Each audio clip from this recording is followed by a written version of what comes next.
I'm Marie-Pierre Duhamel. I come from France and Italy. I work for film festival. I worked many years for the Venice Mostra Cinema Festival and now for the Roma Film Festival.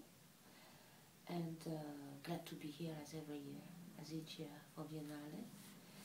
And since the friends and colleagues of Viennale ask us to recommend a few films that we have seen or that we would look forward to see here, I would like to mention a film which I enjoyed very much, which I find really both interesting and a good perspective, not only on the future, probably talented director, but also on the future of a region for cinematography.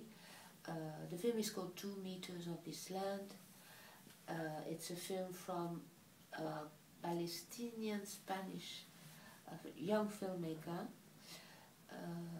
I wouldn't tell the story, it's better to discover it, but I think that audience has to know that they would have there a very unique look at Palestinian reality, but also a meditation upon theater and cinema made with modesty, but with great intensity. And so I believe very much that this is exactly what you can discover here at Viennale, when you feel that someone not only produced a beautiful piece, but also will come back to Viennale, most probably with other films. And I strongly recommend 2 Meters of This Land.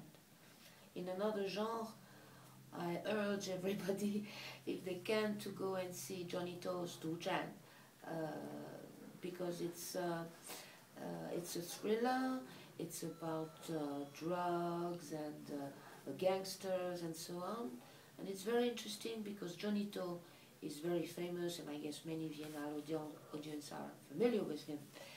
But this one, Drug War, Dujan, is special because it's the first time that Johnny To films on the continent, that is not in Hong Kong, but in the north and east of China.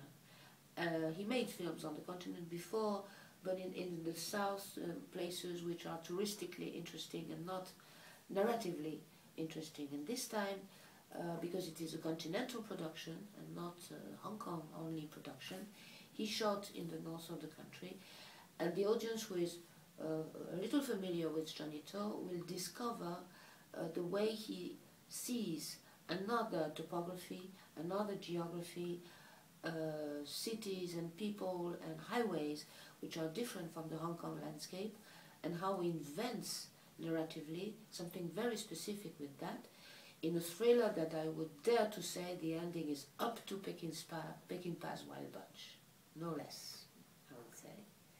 And maybe one last thing I would like to stress.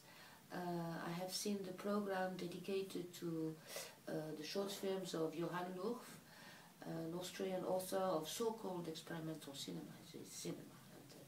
And I always enjoy his work. I was very happy to see it as a global program. You can see how Lurf has a feeling with landscape, with light, that allows him to shoot what one superficially would call postcards.